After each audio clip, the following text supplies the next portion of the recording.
Hi all, ഇന്നൊരു പാൽക്കിഴങ്ങ് കറിയാണ്. നമുക്കതിൻ്റെ ഇൻഗ്രീഡിയൻസിലേക്ക് പോയാലോ. ചൂടായ വെളിച്ചെണ്ണയിലേക്ക് 1.5 സവാള നീളത്തിലരിഞ്ഞതും 2 പച്ചമുളകും 2 തണ്ട് കറിവേപ്പിലയും 3 ഉരുളൻകിഴങ്ങ് അരിഞ്ഞതും ചേർത്ത് നന്നായി സോട്ട് ചെയ്തെടുക്കാം. കിഴങ്ങ് അത്യാവശ്യം വലുപ്പത്തിൽ തന്നെയാണ് അരിഞ്ഞിട്ടുള്ളത്. കിഴങ്ങൊന്ന് ഫ്രൈ ആയി വരുമ്പോഴേക്കും കുറച്ചൊന്ന് ചുരുങ്ങിപ്പോകും. അതുകൊണ്ടാണ് വലിയ പീസായി കട്ട് ചെയ്തിട്ടുള്ളത്. പാകത്തിന് ഉപ്പ് ചേർത്ത് സോട്ട് ചെയ്തെടുക്കാം. സ്റ്റൗ എപ്പോഴും മീഡിയം ഫ്ലെയിമിൽ കീപ്പ് ചെയ്യാൻ ശ്രദ്ധിക്കണം, അല്ലെങ്കിൽ സവാള പെട്ടെന്ന് കരിഞ്ഞു പോകാനുള്ള ചാൻസ് കൂടുതലാണ്. കിഴങ്ങ് അത്യാവശ്യം നന്നായൊന്ന് ഫ്രൈ ആയി വരണം. ഫ്രൈ ആക്കി എടുത്ത ശേഷം നമുക്ക് പൊടികൾ ചേർത്ത് കൊടുക്കാം. കിഴങ്ങിൻ്റെ 2 സൈഡും ഇതുപോലെ വരണം.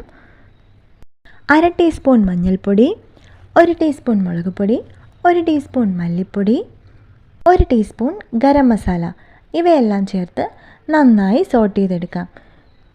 പൊടികളുടെ റോ സ്മെല്ല് മാറുന്നത് വരെ സോട്ട് ചെയ്ത ശേഷം 1 തക്കാളി നീളത്തിൽ അരിഞ്ഞതും ചേർത്ത് തക്കാളി വെന്തുടയുന്നത് വരെ ഒന്ന് കുക്ക് ചെയ്തെടുക്കാം. 1 കപ്പ് തേങ്ങയുടെ 2 പാൽ ചേർത്ത് മൂടി വെച്ച് 20 മിനിറ്റോളം മീഡിയം ഫ്ലെയിമിൽ വേവിച്ചെടുക്കാം.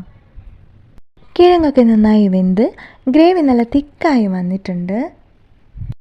എൻ്റെ റെസിപ്പി ഇഷ്ടമായാൽ ലൈക്കും ഷെയറും സബ്സ്ക്രൈബും ചെയ്യാതെ പോകണ്ട കേട്ടോ.